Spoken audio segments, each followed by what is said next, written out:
Looks like you're ready. Click here to start streaming. Yes, please.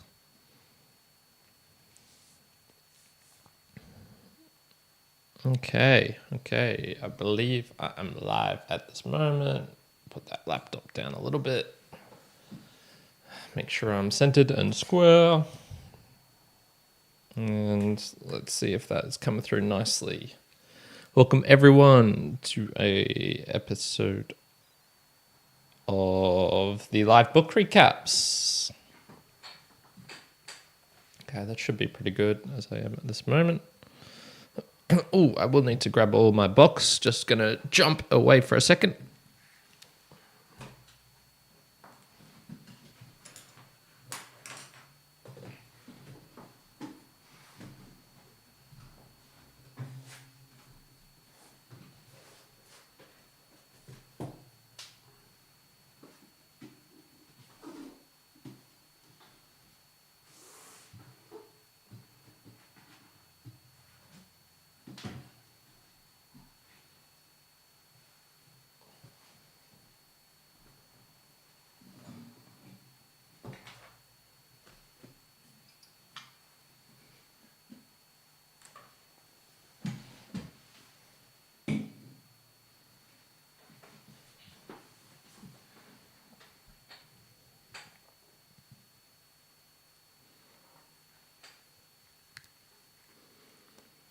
Hello, I'm back.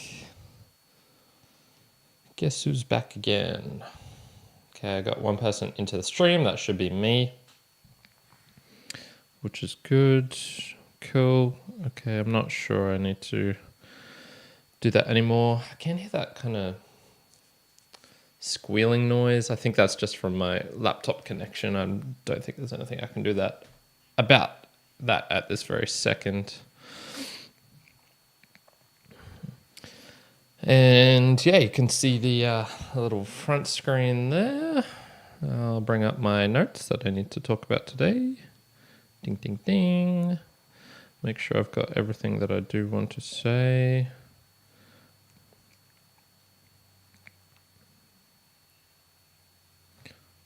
Got that.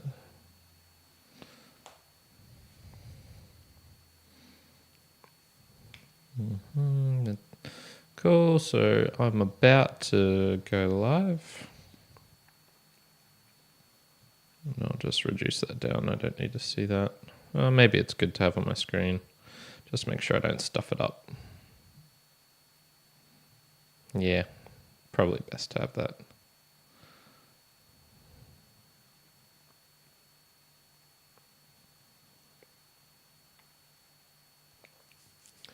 I don't know if I still have this one. Let me just quickly try out something here. I'm not sure if this will work. Does V work? No. Okay, cool. Ho, I almost forgot something. I need to make sure I'm recording. That would have been bad. Wouldn't have been the worst thing in the world. I would have just had to get the audio off of YouTube, and it's just, I don't think it records as nicely as versus me recording it on my actual desktop. So much smarter to do it that way and make sure everything is there, and then that way I have a backup in case I need it. Yes, cool. All right. Here we go. Once again, I'm not particularly centered.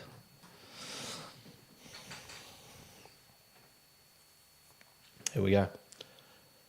Welcome, mere mortalites, to another round of the live book recap. Yes, indeed, this is the book recap that I do at the end of each month, where I go over all of the books that were presented on this Mere Mortals Book Reviews channel. I have a look at some of the support that we've been receiving, some feedback, and then I also go into what is maybe coming up for the next month, which is August of 2023. At the start here, I do like to do, just in my little introduction section, just a reflection of the general theme, I think, that came up. And for me, it was definitely about the style or underlying prose. A couple of the books that I read this month really just made me go, oh, you know what? I'm starting to get a feel for this thing that's underneath the surface. It's not just the information that is being provided, which is typically more something that you'll analyze in a non-fiction book. Now that over the last probably 5-ish years, I've been focusing a lot more on fiction. I've started to appreciate more of this style, this prose that you can get, the different ways of taking, let's just say, like the Buddhists do, something that is audio and put that into a text format. I don't think that works that well. Something like Ernest Hemingway and his iceberg theory, which is using lots of short kind of syllable words, not being overly flowery and descriptive, but leaving things kind of unsaid so that you as the reader will try and analyze that.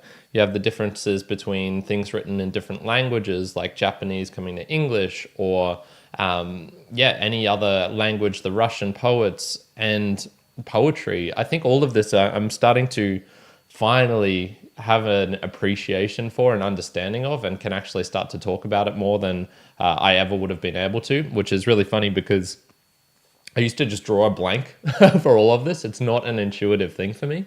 And so now finally, let's just say when I was in high school, art was one of my worst subjects. I would just get kind of B's in it. And it's like, I'm now starting to appreciate it. So, check me out, Mum. I'm only 15 years late, but I'm finally here. And this is even funnier because my mum was a music teacher and a good musician, and I just got zero of that talent and intuition.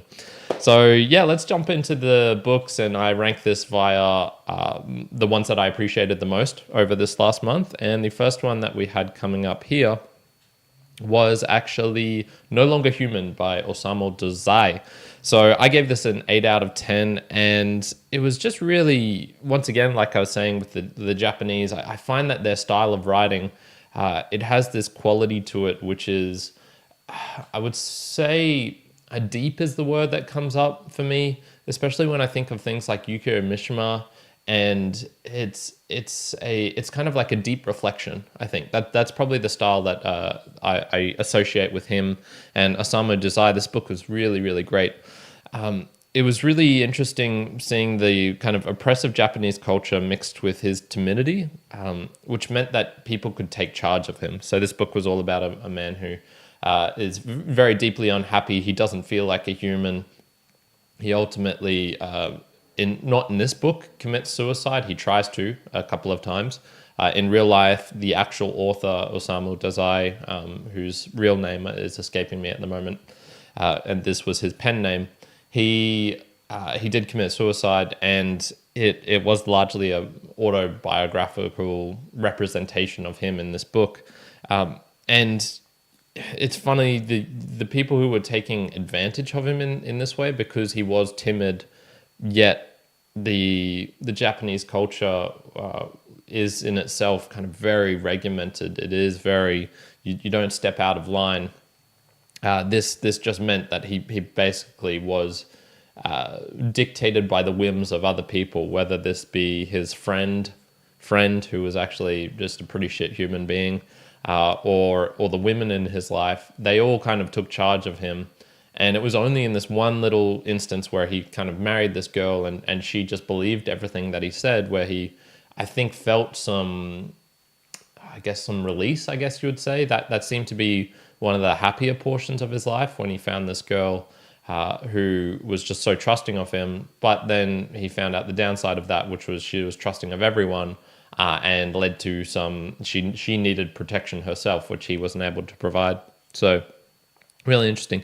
One of the things I do with book reviews is I try and not get a outside view of this before doing the review myself, because I don't want to kind of be influenced what other people are saying.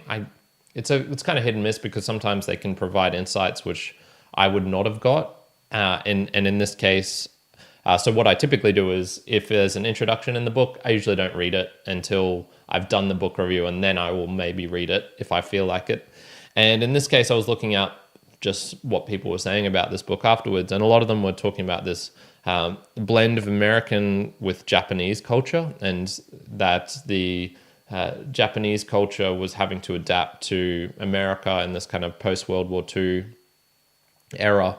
And I just didn't see it at all. I was trying to reflect, and I went, I don't recall seeing anything like that. he was talking a bit about painting, he was talking a bit about artistry, but I didn't feel like any of that really played a part. Maybe you could say the degradation of art and his kind of turning to comics, and these comics becoming increasingly lewd and sexual, perhaps, maybe, but I didn't really see it in general. So this is one of those times where I go, yeah, it's kind of good to not actually look too deeper into what other people are saying. And this is one of the things I want to do with these book reviews is keep it to my personal opinions, what I think, and then perhaps afterwards in these kind of live book recaps that I can do at the end of the month, then maybe we'll get more of an idea.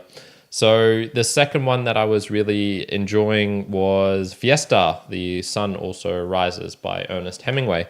So this was a third Hemingway book I've read, the other two being The Old Man and the Sea and A Farewell to Arms. I believe I called it A Call to Arms in the book review. A Farewell to Arms is what the actual title is. Once again, it's kind of the gap between the words. This is this iceberg theory he was talking about, which is you see the tip of the iceberg, i.e. what's written in the book, but the deeper stuff is beneath the water, the surface. It's hidden in the actual text itself. And it's kind of airy-fairy, but I appreciate artistic style more. Actually, airy-fairy is not the best way of describing his particular works. It's more this subtle blend of statement of fact on the surface. It's kind of blunt in a way because people are just doing things and they just say things randomly to each other. There's a lot of conflict and emotions get brought up to the surface. They're readily available to be seen. Yet there is, once again, you look at these characters and it's like, well, why are they behaving the way they're doing? What are some of the thoughts that we're not seeing behind the surface? Or perhaps these are much like in real life where you can be thinking one thing. You can think, oh, I'm okay. This breakup I just went through. Intellectually, I'm going to put it over here in this box. I'm done with it. I'm not going to feel it. But it might not be until years later where you actually see, oh, okay, this was actually dictating my actions in this sort of way. And it actually did impact me more than I thought it did at the time. I think Hemingway is great at writing these books, which are these characters like this, where you see what's on the surface, you see what they're saying and they're thinking, but there is, I believe, an underlying deep stuff which maybe even the characters themselves don't realize. So Fiesta by Ernest Hemingway, I gave that a 7 out of 10, also known as The Sun Also Rises. It's one of those books which has kind of two titles. One after this, also coming in at a 7 out of 10 for me, was Energy, A Human History by Richard Rhodes. Like I said, the reason I wanted to read this was because I'm just interested in nuclear energy, and I kind of want to know why it has a bad reputation in the kind of mainstream media, or at least with certain elements of the environmentalist movement. And I also want to know, just technically, is it actually useful? What are the stats on it? And is it absurdly expensive? Is it all of these things? I didn't particularly find that in this book, but I did get a little glimpse at the history and also understanding why it didn't take off right away. And this was for the manyest numerous reasons I did in that book review. That was actually probably one of the longest book reviews I've done. I did promise I would give you a funny story. So what I was saying in the book review was, these inventions, which were some of the most critical, the Newcomen steam engine, which was pumping water from the coal mines initially, that was its first use case, and arc welding, they're kind of underappreciated of just how big an impact they can have because they were so mundane. They were kind of like, people don't really care about it. So I used to work in a coal mine. My previous job was as a mining engineer, and I worked in an open cut coal mine called Hale Creek for 2.5 years, something like that. And one of the things that happened there was for part of my job, I was very much, most of my roles involved interacting directly with some of the people doing the actual work, operating the actual machines. And a lot of my work was about scheduling. When is this coal going to be available? When do we need this coal to be available? When does this need to be uncovered? When does this need to happen, etc., etc. So my job was all about this logistics and planning. And a lot of what would happen in the mine was actually dictated by water. Rain would come, it would fill up the coal pits, and would need to pump it out. And it was exactly the same as what was being described in the book. The pump crew, they, as they were known, they were underappreciated to the max. These were the guys who, there was only a couple of them. They had an absurd amount of equipment to cover. They had to cover the whole mine.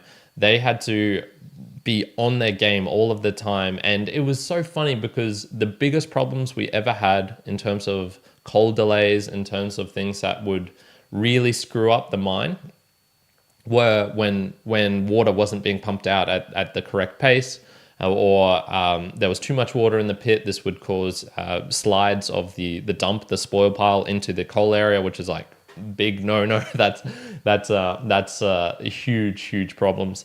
And all of it was caused by water, and they just were underappreciated. It was crazy. And so what would get the glory? It would be about, the efficiencies of the big shovel operators, and they were, I think, the ones who were getting paid the big money.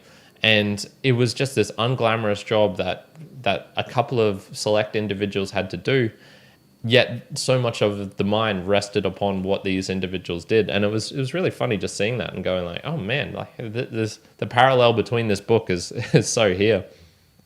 One of the other things that really jumped up in my mind was the smog from coal burning kept appearing in the book. That period of kind of the 1600s through 1800s, when coal was the predominant energy source, that just kept appearing, and we could see how bad it was for people. It literally killed people sometimes, although this was sometimes from the sulfur, not necessarily the coal particles in the air, although sulfur is part of the coal particles in the air.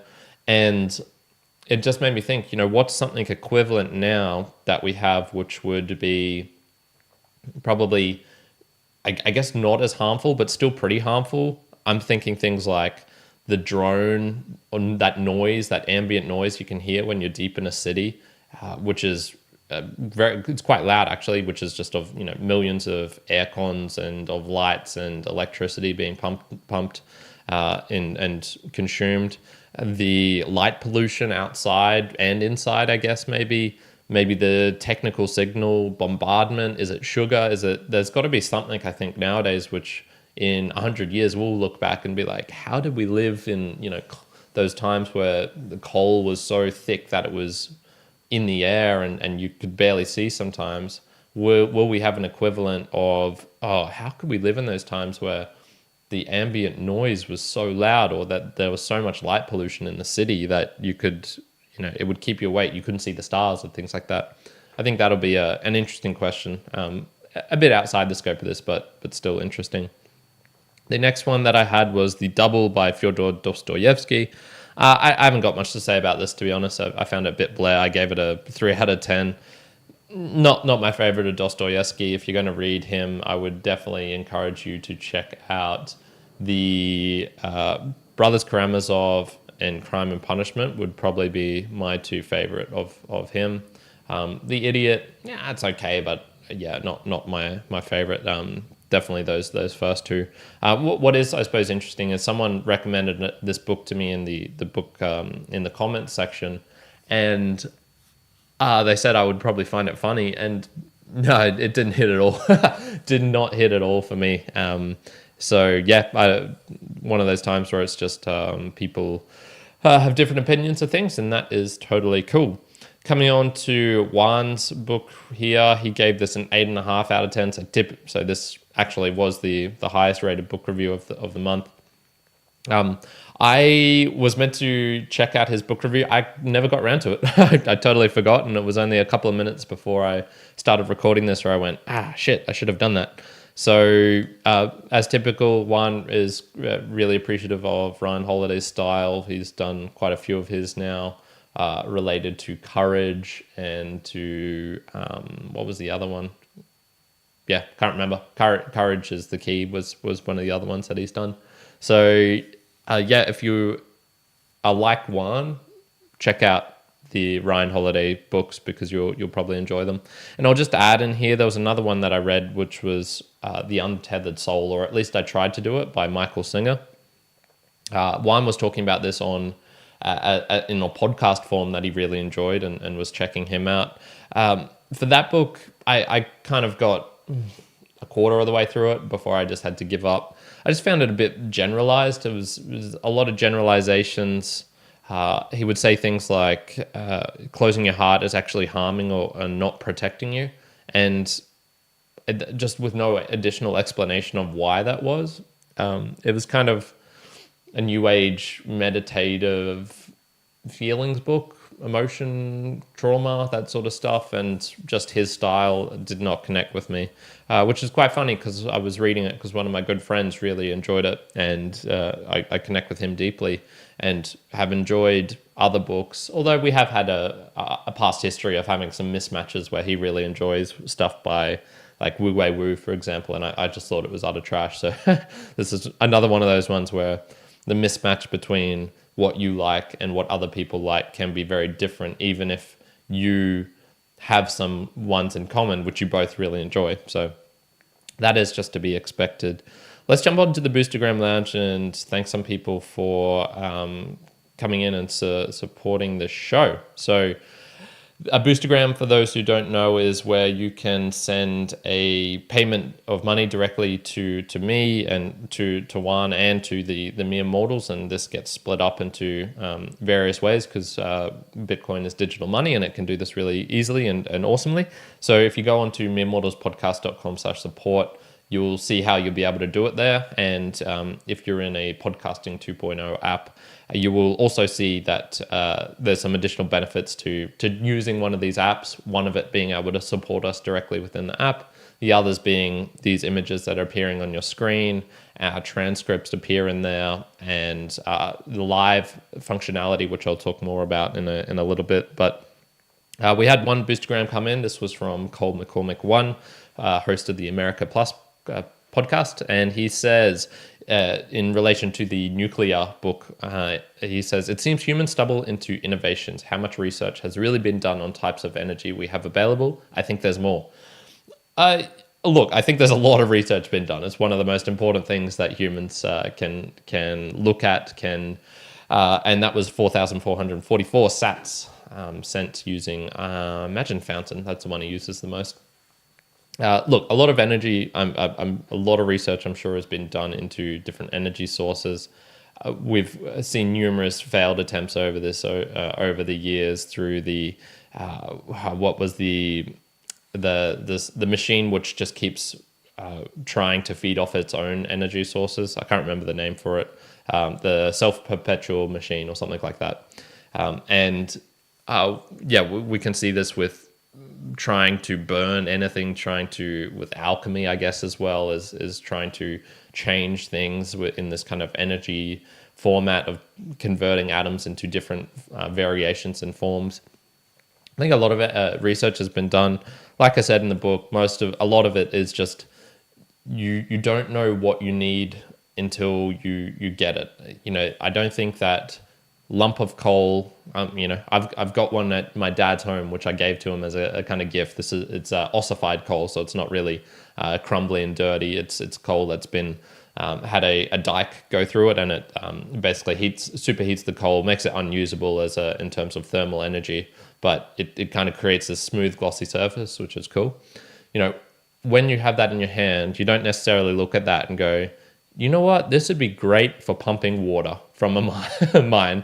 And so it is having these individual pain points which you need to get to, which you need to solve, which will then allow you to make these big changes. And as I was saying in the book review, I think if things stay the same, we wouldn't need to go out and find new energy sources. If everything stayed the same as it was right now, we would be totally content with the status quo. And there's probably only a couple of individuals who would go, I'm dissatisfied, I need more. Just for the pure sake of needing more, of wanting more. I don't think it's that natural an inclination to make things harder for yourself if they don't need to be. So Thank you very much, Cole, for doing that. I just want to give a shout out to Peter and to the other person here, which was the Wild Hustle, who were streaming in some sats. I do see you. I do appreciate you. And I think Peter sent in a boost or two as well without a message, but very, very much appreciated. For those who are going like, Bitcoin, this is too hard, I don't want to do that. We do have a PayPal also set up. So if you go to the link that is below in the show notes, you'll be able to click that and send that through to us, because all of this is done just through listener support. You're never going to hear ads on this. You're never going to see a paywall. You're never going to hear sponsors. I don't believe in any of that. The only way that I want to continue making these that I think I can do ethically is via just asking for you to send support into the show. So whatever value you get from these book reviews, I just ask that you send it back to us, and we will acknowledge that. We will thank you very much. And when you can do it in a message like this, it also provides me some comments. So if you're doing it via the PayPal, please leave a message as well, so I can talk about it. So that is the Boostergrams. Thank you very much, Cole, the Wild Hustle, and Peter for that. I also just wanted to give a shout out here to the comment section, which we get onto the YouTube, and I'll probably call this like the housekeeping section, to be honest. So just a couple of things here. I do try and get to all the comments, and because the book reviews is kind of in its own separate channel, it's a lot easier for me. I do see these. I've stopped created mini clips from there on that channel. I was noticing that they just weren't kicking off as much as they were doing on the main Mere Mortals channel, and they were requiring just as much work. So it's like, no, there's no real point in doing this. I have a feeling they were actually even harming the channel a little bit. I don't think they were helping to contribute to people listening to the long book review, which is what I really want to do. And you just get some really great comments. I've got a couple here on the screen here. It's probably too small for you to read, but from David E. Mazzetti, he left me one which was about the turn of the screw and a real old book review, which was really cool because it's not just the current ones. It gives me a chance to go back and be like, oh yeah, what did I think of Henry James and the turn of the screw and the Aspen papers? Does that still hold up? He can provide some additional content as a reminder. We have Nastia coming in here with a couple about some of the recent ones as well, and one she's read, and we can compare and contrast. So I really like that. I think that is cool, and one of the reasons why I really do like YouTube is for that comment section. The Boostergrams kind of are an equivalent, but it's harder because people can't see it, and it's usually on a much smaller format. These are paragraphs that they've written into me, which is an indicative of a large amount of time. They spent a lot of time writing this to me. So I really want to thank that. There was a couple of other people as well talking about loving the positive energy. So this was user RDB will it and star over 4154. So I just want to say the YouTube section as well is really great for leaving comments. A couple of other things were I'm probably going to switch to a live book format in the coming months. I think this is the future of kind of the Mere Mortals, how I want to do things. One, it just is a one take sort of deal, which we've kind of done from the start anyway. So there's no additional production that we really put into these things other than maybe adding in some music in right at the start as an intro, and just fixing up slightly the quality. You might hear a little E on the end if you're listening to the YouTube section of this, into the YouTube video. And one of the great things about live is it's just a different experience. I can get chat comments coming in. I can get a bit more interaction with the people who are doing this, and this is much harder to get when it is just a pre-produced episode.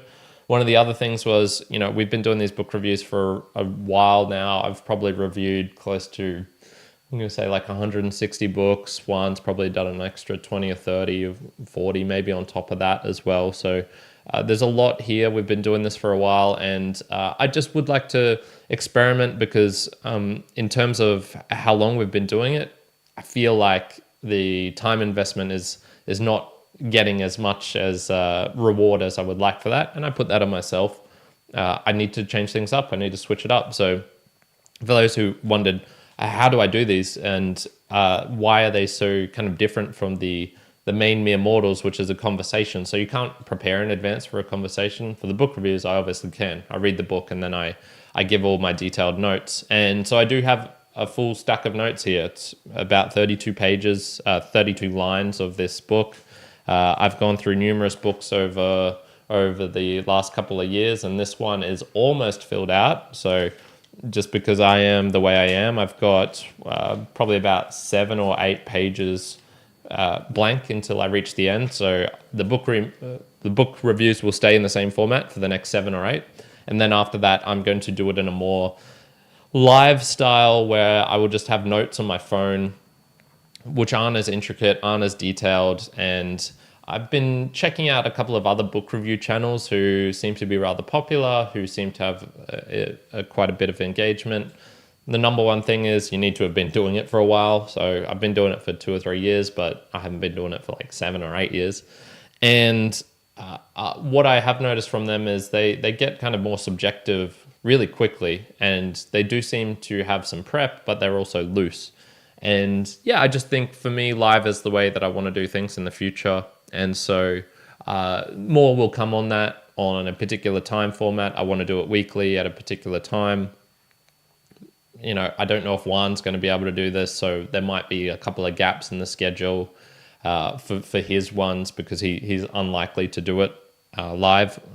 But yeah, we'll just see. I think this is the way going forward, and yeah, I'm looking forward to doing that.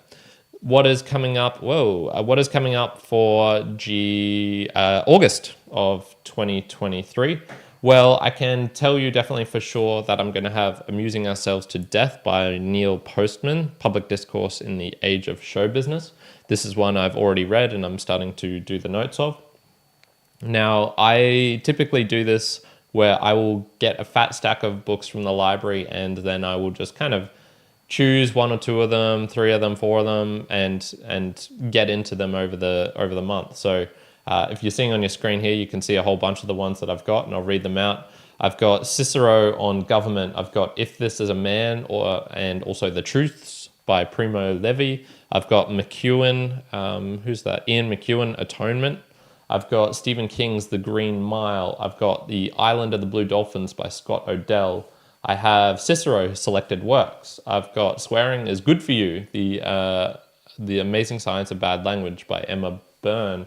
I've got Nick Hornby's High Fidelity. I have The Three-Body Problem by Cixin Liu. I'm definitely mispronouncing that. I've got The Gilded Age by Mark Twain and Charles Dudley Warner. And then I have The Color Purple by Alice Walker. So which of these am I going to read? I have no idea. And if you have any suggestions from any of these that you think is really good that I should get into, please let me know, because that will be helpful for me. Most likely it'll be, and I am reading Mark Twain's Roughing It at the moment and The Longer Tale by Chris Anderson. So those are the 3 that'll definitely be coming out: Amusing Ourselves to Death, Roughing It, and Mark Twain's Roughing It, and Chris Anderson's The Longer Tale. So those will definitely come out. These other ones we'll just see. I probably won't read another Mark Twain book right away, even though I do enjoy it. I'll probably only read one of the Cicero books. I'll probably choose one of the sci-fi books to get into. Yeah, I don't know. I'll just see. But if you have recommendations of which ones I should get into, please let me know, because that's really helpful for me to know. So that is it, and we'll leave it there for today, everyone. Thank you for joining me in on this live book recap. As I mentioned, more to come in the future on that. The book reviews, the Mere Mortals book reviews, is a value for value podcast. Whatever you get from this, I do this all free up front. You're never going to have to worry about paying for this or anything, because my kind of motto, my ethics, if you want to put it this way, is these should be available anytime, any place, for anyone, anyhow that they want. I don't want any restrictions on these book reviews going out, this information being available. What I do just ask is that, because I provide this value to you, that you provide it back. there's many different ways of doing this. You could share it with a friend. You could highlight some of the problems so that you think the book reviews are having, of what you would like to see more in the book reviews. Book recommendations obviously are a huge one. That's really helpful for me to know if you get a feeling and understanding of what kind of books I like, which ones I have past enjoyed, and then you can give me suggestions on future ones. That is invaluable. I really do appreciate that. And then, as I mentioned, being able to support the channel monetarily also very much does help. So links are in the show notes for any of that. Until the next time, got some books coming up as usual, and we'll see you again. I guess at the you'll hear my voice certainly in these next couple of weeks, but then you will see me again for this live book recap in a month's time. So until then, ciao for now. Karen out. Okay, going to stop it here. Thank you for anyone who is watching this now or coming back to it coming back to it in the future. Once again, with these book recaps that I'm putting here on YouTube, if you want, because I'm noticing not many people are watching these, if you want the additional stuff, the chapters, the descriptions, all that sort of stuff in the YouTube description, if you find that useful, you need to let me know, because it's extra additional work for me to put it in there. And unless I know that it's actually being valuable for some people, I'm just not going to do it. So just a recommendation for that. If you want to see those things, you have to let me know in the comments, because I just won't do it otherwise. So yeah, that's it.